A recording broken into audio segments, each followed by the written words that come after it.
নিজের কপাল জুতা দিয়ে পিটাই দিচ্ছে, জুতা দিয়ে পিটাই নিজের কপাল। এই সুযোগ মিস করে কেউ, ডাক্তাররা সুযোগ মিস করছে, জুতা মারি নিজের কপালে, নিজেই জুতা মারি, নিজেই জুতা মারি, নিজেই জুতা মারি।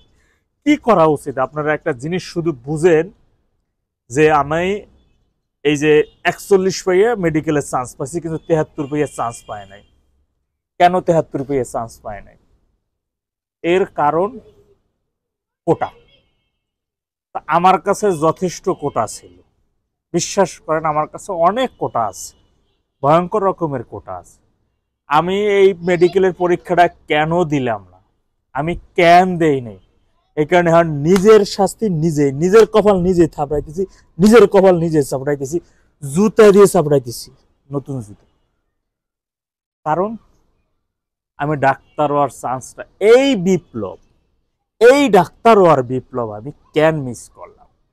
এই যে দেখেন, বিশ্বাস করেন না, এই দেখেন সারা রাত ঘুমায় নেই যে সোহে, আমি একটু কাছে হয়েছে দেখি, এই দেখেন দেখেন আমার সোহের নিচে ফুলে গেছে, আমি সারা রাত ঘুমাইতে পারিনি। কারণ হলো কি, আমি মেডিকেলের পরীক্ষাটা আমি কেন দেই নাই, আমি মেডিকেলের পরীক্ষাটা আমি কেন দিলাম না? আজকে আমি ডাক্তার হইতে পারতাম, আজকে আমার একটা চেম্বার হইতো, আমার কাছে কত রোগী আসতো, তাদের কত রোগের মহা ওষুধ হলো না পা, আমি প্রেসক্রিপশন লিখতাম, টেস্ট দিতাম, আমার পাশে একজন নার্স থাকতো, আমাকে সার করতো।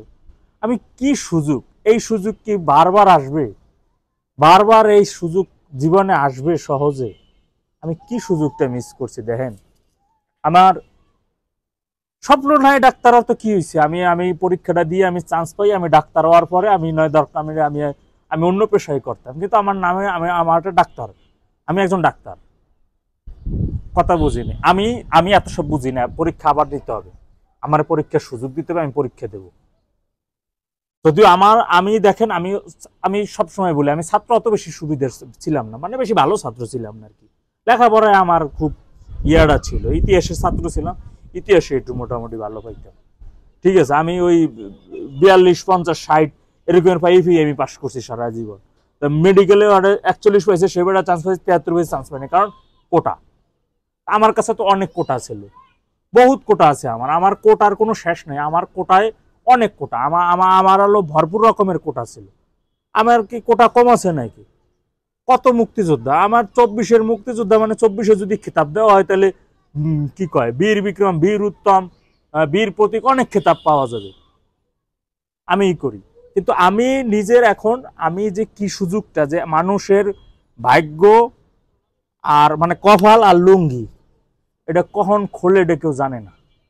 আমি আজকে দেখেন ডাক্তার হওয়ার চান্স আজকে যেভাবে আমি মিস করছি, আমি যে সুযোগটা আমি ফেলাইছি, এটা যদি আপনারা যদি এই জিনিসটা যদি দেখেন, এত কোটা থাকাকালীন, সুযোগ থাকাকালীন তুই যে মেডিকেলে পরীক্ষাটা দিলি না, তুই এই ডাক্তার হওয়ার চান্সটা যে মিস করলি, এটা আমার যে শুনবে, আমার যত আত্মীয় কাছের মানুষগুলো আছে, হেরাও আমারে বলত করবে।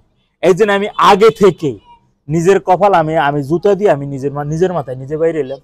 আমার সারা টেনশনে আমার ঘুমায় নেই, যে আমার কাছে কত সিরিয়ালে আসতো লোকজন, আমি এই রুগীগুলো দেখতাম, এই রুগীগুলো আমার কাছে আসতো, আমি আমি আমি কত রোগের আমি ট্রিটমেন্ট করাইতাম। আমার সব সুযোগ মিস হয়ে গেছে, আমার কোনো সুযোগ নাই।